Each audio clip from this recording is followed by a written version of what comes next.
always known that you're on a soul path? And have you wondered how to gain real insight into the steps along your own unique journey? Welcome everyone, I'm Sarah Main, and thank you for joining me on Damayanti, the show for your soul. I'm so glad to have you along. Damayanti means peace and calm. Damayanti sheds a light for your soul through the wisdom that shines in the universal language of Sanskrit. Damayanti is the show that speaks to your soul, connects with your soul, and enriches your soul. Join me now on Damayanti, the show for your soul, and be inspired and uplifted by the beautiful light of this profound, timeless wisdom.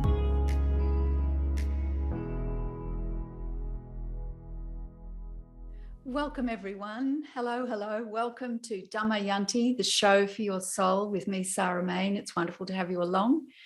And today we are talking about Sanskrit. And as you'll notice, there's a lot of Sanskrit in and through what I do and my focus.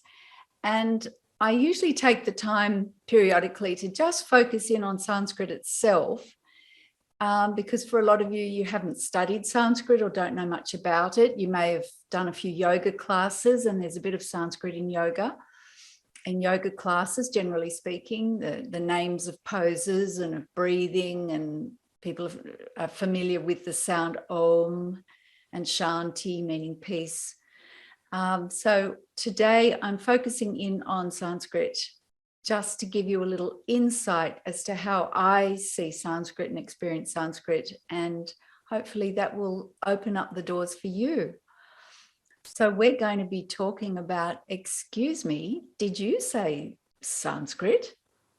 The surprising relevance of Sanskrit for today, and it is a surprising relevance. So to start with, the word Sanskrit is not 100% accurate, actually. That's just a everyday way of referring to the language. The actual word in Sanskrit for Sanskrit is Sanskrita, with that on the end. And the word Sanskrita means pure and perfectly formed. How about that? Pure and perfectly formed. So what does this mean? Pure and perfectly formed? That's a question. And what is pure and perfectly formed? Just hear that, pure, perfectly formed.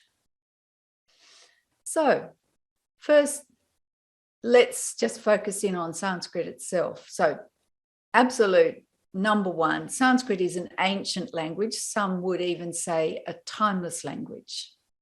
You know, there are dates around it, and there is some evidence for those dates.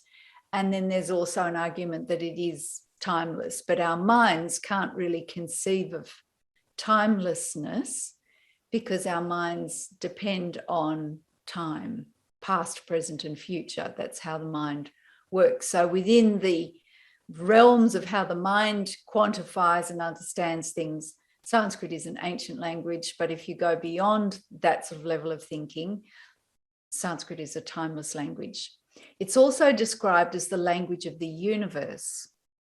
That's another concept to wrap your head around, that Sanskrit is the language of the universe, and it's described as a mother of languages. I'm not saying the mother of languages, I'm saying a mother of languages. So these are grand claims, absolutely. To be sure, these are grand claims about Sanskrit. Language of the universe, a mother of languages, ancient language, timeless language. So let's look at it. And we're going to look at Sanskrit in this show in two levels. So the first level that we're going to look at is Sanskrit is a written and spoken language. Very simple.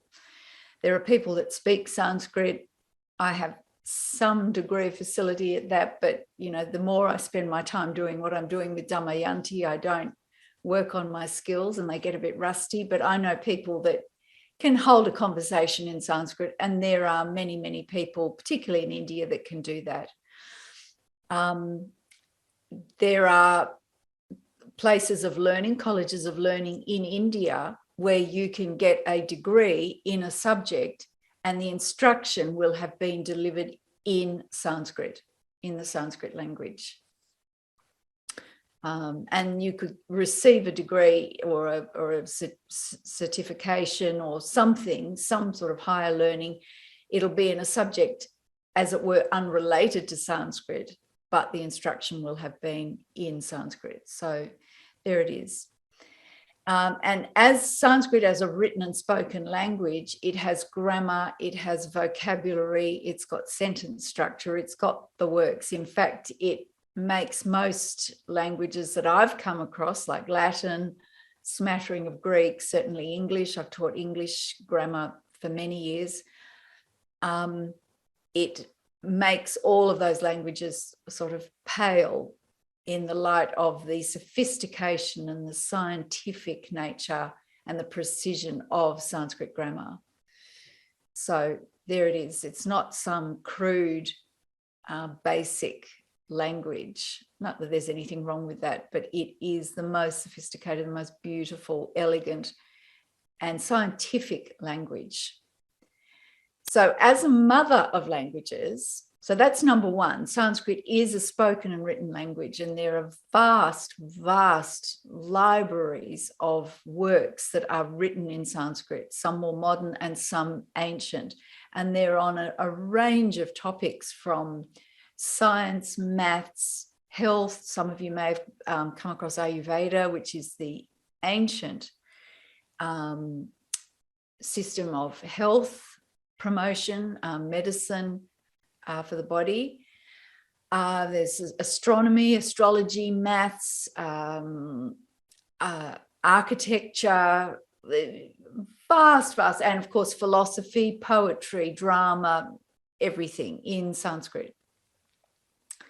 So as a mother of languages, that's our next claim. As a mother of languages, Sanskrit is an etymological matriarch of the Indo-European family of languages. And this Indo-European family of languages includes Latin, ancient Greek, the Indian, the Romance, and the Germanic languages. And English, of course, is an Indo-European language. So when we speak English, there are many, many words that come directly from Sanskrit. So we're directly connected with Sanskrit when we speak English. So we're connected with the energy, the meaning, the vibration, and Sanskrit's purity. So let's look at Sanskrit and purity. Sanskrit is an ancient, and some would say a timeless language. It hasn't changed. So we're looking at this concept of purity. It hasn't changed over time. That's how it's described. Like Latin, it can be described in the linguistic world as a dead language, and by dead meaning it hasn't changed. There are pockets, of course, around the world where people speak Latin, particularly in the Vatican. But for Sanskrit, it is spoken, but it hasn't changed linguistically. So it is classed as a dead language. But that doesn't mean it's not used. English has changed over the centuries. The vocabulary has changed, the pronunciation, the spelling. We've got Old English, Middle English, and now Modern English. And how we speak English now would be virtually incomprehensible to someone who spoke Old English, or in fact, Middle English. So, and with the advent of technology, we have a whole language, a whole new vocabulary, a whole grammar and conventions that have been inserted into English. You know, you talk about bots and chats and texting and tablets and laptops and smartphones and websites and a virtual world, and it goes on and on and on. So it's a language within a language, and it has its own meanings. So that's English. And that sort of techno language is almost global in that it's inserting itself into other languages as well, not just English. So in contrast, Sanskrit hasn't changed, and therefore it's retained its purity, the purity of wisdom, the purity of its energy. And that energy carries vibration and resonance. And being unchanged It's pure and uncorrupted. And that means it carries its full potency of energy, vibration, resonance, wisdom, and meaning. So that's one whole view of Sanskrit as a language, a spoken and written language. And remember, Sanskrita means pure and perfectly formed. So Sanskrit's unchanged and it's maintained its purity because of that. And then the second aspect is Sanskrit or Sanskrita, pure and perfectly formed, that Sanskrit is the language of the universe. So just think, when we fall still, when we're inwardly still, we often receive or hear a still small voice. How we describe that will be different for everybody because our natures are different. But one way of describing it is this still small voice. Some people describe it as a download, you know. And that still small voice, we know if we listen to it and follow it, is always correct. It never, ever steers us wrong, takes us up a wrong path. It's always pure and perfectly formed. It's simple. It's usually very simple, immediate, direct. So that's Sanskrita, pure and perfectly formed. That still small voice. Now, mostly we understand the knowledge that comes with that still small voice just as a kind of knowing. It's beyond the mind. It's just a knowing. I knew it was right. And we struggle to find the words to describe it. You know, then people say there's no words to describe it. There are no words to describe it. It is indescribable. But that knowledge of the universe can come through like that it's indescribable. However, mostly what we recognize, though, is that still small voice, there's a knowing. And then the mind interprets that and understands it into the vernacular. That's the language, our everyday language. So for an English speaker, it'll be in English, German speaker, German, Hindi speaker, Hindi, and so on. So that language of the universe comes as just a knowing. And then our mind, in order that we can then act on it and use it and fulfill its purpose, it's translated instantly into the language that we use, our vernacular, our everyday language. And this happens in an instant. So Sanskrita means pure and perfectly formed. And I've talked about the language as a spoken written language with a perfectly, amazingly formed grammar, and that it's pure, it hasn't changed. And then we've talked about Sanskrit as the language of the universe, in that when we fall still, we get this knowledge is available to us and we just know it's true. It just resonates. And then it's translated into, the mind does it instantly into the language that we normally speak so that we can work with it. And that knowledge is always pure and perfectly formed. And I would argue that that is another aspect of Sanskrita, pure and perfectly formed. So there you go. That's just now something to think about in terms of Sanskrit and Sanskrita, and why I would go to Sanskrit to look at the meanings of things. And why wouldn't you, when you have this vast, I don't know what to describe it, this repository of universal language and access to it via Sanskrit. So we're going to take a break, and after that I'm going to talk about Sanskrit as the language used by the soul. So I'll see you after the break.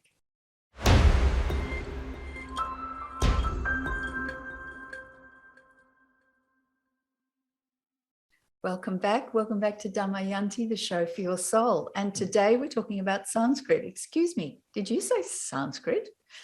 And Sanskrit has surprising relevance for today. And before the break, I talked about Sanskrit coming, the actual word is Sanskrita, and that means pure and perfectly formed. And Sanskrit, I look at Sanskrit in two ways, as the written and spoken language with all its amazing characteristics. The grammar, the vocabulary is vast, vast, vast. And the wisdom contained in the language and the grammatical structures. There's vast works written in Sanskrit that carry incredible universal wisdom in all sorts of subjects: maths, astronomy, astrology, science, medicine, architecture, philosophy, drama. It goes on and on. And then and Sanskrit hasn't changed over time, so it's maintained its purity and its potency, the energy in it.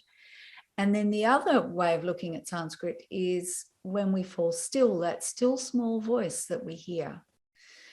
It's described differently and people experience it slightly differently, but the characteristic is this still small voice, and it's always simple. It conveys this knowledge, this wisdom that we just know is right. There's no words. It is literally indescribable. And yet our mind will then interpret or translate that knowing, I just describe it as a knowing, into our vernacular, the language that we speak. And that's useful because then we can work with it and act on it and be guided by it. And that language, that knowing, is Sanskrita. It's pure and perfectly formed, and it never ever guides us in the wrong direction. So two different ways of understanding Sanskrit. So now let's look at Sanskrit is the language used by the soul, and this relates very much to Sanskrit as the language of the universe. We literally speak ourselves into existence every day. Language is that powerful. We speak it through the self-talk that we have, through our thoughts, and then in the actual words we physically speak. We are literally speaking ourselves into existence all the time. If we really understood that, we would be extremely careful about the language that we used and the thoughts that we keep company with in our minds and hearts.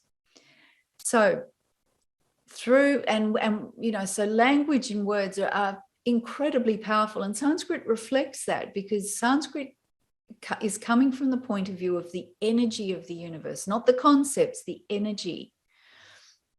So the purity of Sanskrit is a reflection of that divine spark, that purity of our soul. And the reason I refer back to Sanskrit meanings is to purify my understanding and therefore my thoughts and language.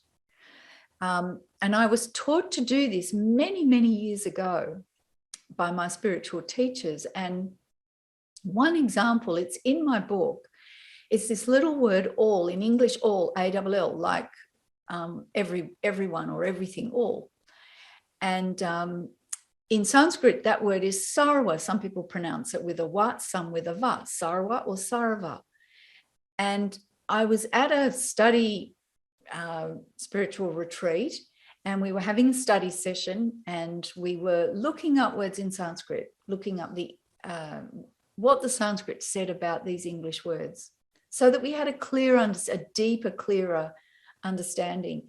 And this word all, I'd looked it up lots and lots of times in Sanskrit. No big deal. It appears all the time. It's like we use the word all the time in English. Well, the same in Sanskrit. The same in Sanskrit texts. It appears particularly in philosophical texts. But I thought, no, the discipline is to look up this word. So I looked it up, and as I read down this vast array of meanings of the word sarva or sarva, all, and I just put my attention on each one and read it, it was just like this, bam, I suddenly realized that I carried around this unconscious limitation around my understanding or my meaning of all. All just meant big or lots, right? So here's normal, and then just all has a limit around it, right? It means lots. But the actual meaning of all means all. Nothing is left out. It's hard to convey. Nothing is left out in the actual meaning of all. So when Sanskrit uses the word all, sarva, it means all. Nothing is left out. And that was a real sort of jolt to my thinking and my mind, because you don't think you have these sort of unconscious limits. So when we speak ourselves into existence, we're literally doing it all the time. And we walk around with these unconscious limits around how we think. So one of the reasons of going back to Sanskrit is to clean out our thinking, purify it, clarify it, because that changes how we think and then how we see the world and how we respond and how we act and how we live. So it is very, very powerful. So I've got an example. I was on a long haul flight to Canada, to Vancouver, actually, from Sydney. This was some time ago. And in the front row was a young mother with two little boys. And the flight attendant, before we took off in Sydney, she announced that this section of the plane, there would be no peanuts served or no nuts, because I'm not sure, I think one of the little boys had an extremely severe allergy to peanuts. And so in order to protect this boy and keep him safe, no peanuts would be served on the flight in this section of the plane. So all fine. And then the whole way to Vancouver, this mother was providing pre-prepared, carefully prepared food for her children. She kept them occupied. She answered their questions. She entertained them. She played games with them. And then she rested when she could. Obviously, I'm sure many parents, having traveled with children, would recognize that. It was impressive, but it was impressive just to watch this whole thing play out. I mean, I had nothing else to do, so I enjoyed watching what I could play out and understanding what was going on. But consider the Sanskrit word for mother. It's matri, and it draws its meaning from Sanskrit has these verbal roots, and I'll do a show on this eventually, on the words are derived from root forms. So the root form of matri comes from ma, just ma. And ma means to measure. In Sanskrit, it means to measure. So the essential meaning of mother is the act of measuring.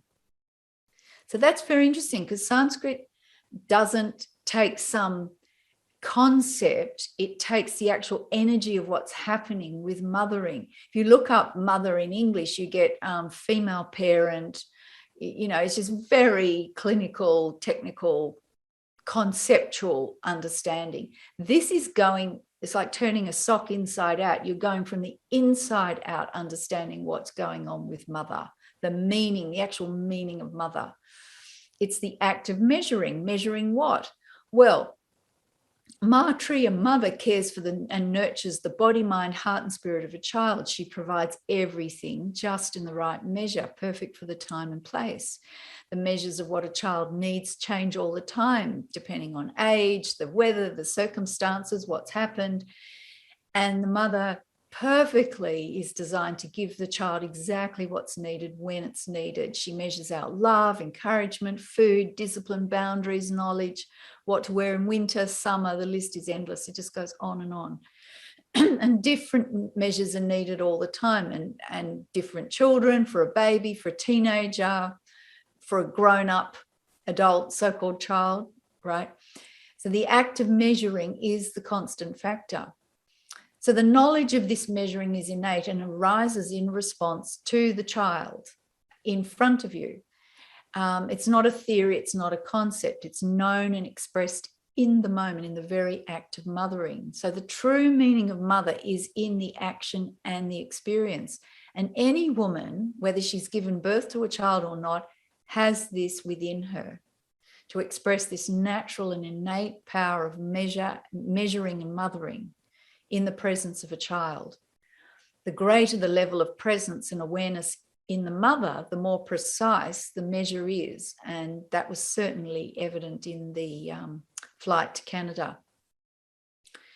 So that's another level of understanding of mother. And that's just by going back to the root of the word mother in Sanskrit, ma, measuring, to measure. So in the act of measuring, you'll understand the real meaning, the true meaning of mother. And that's how Sanskrit views it, completely differently. It's all to do with the experience, the action, and it comes from the energy. So it's not a concept. It's very much alive.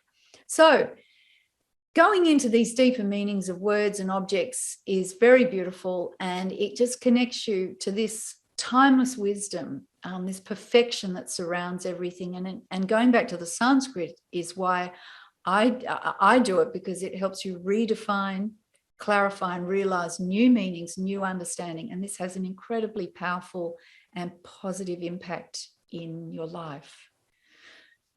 So if you want to find out more, you can go to my website, damayanti.store. That's Damayanti, damayanti.store.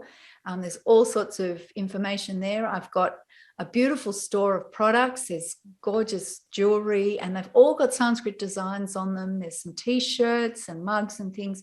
And keep that wisdom, keep that knowledge with you. That's why I got the store going, so that you could actually keep that wisdom close to you and be in memory of it and be reminded of it. And there are different messages and collections to do with love, prema, shakti, power, all sorts of things.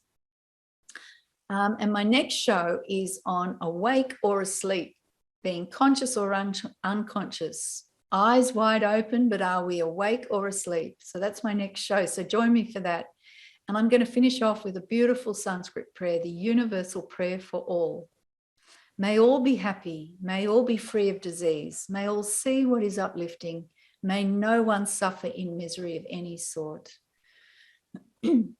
Om sarve bhavantu sukhina, sarve santu niramaya, sarve bhadrarni pashantu, ma kaschid dukkha bhag bhavet. Om Shanti, Shanti, Shanti. Thank you for spending time with me on Damayanti, the show for your soul.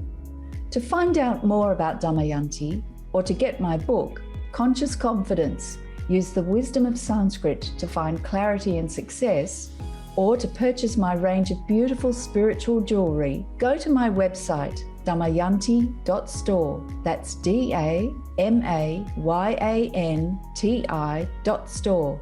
Damayanti.store. See you next time.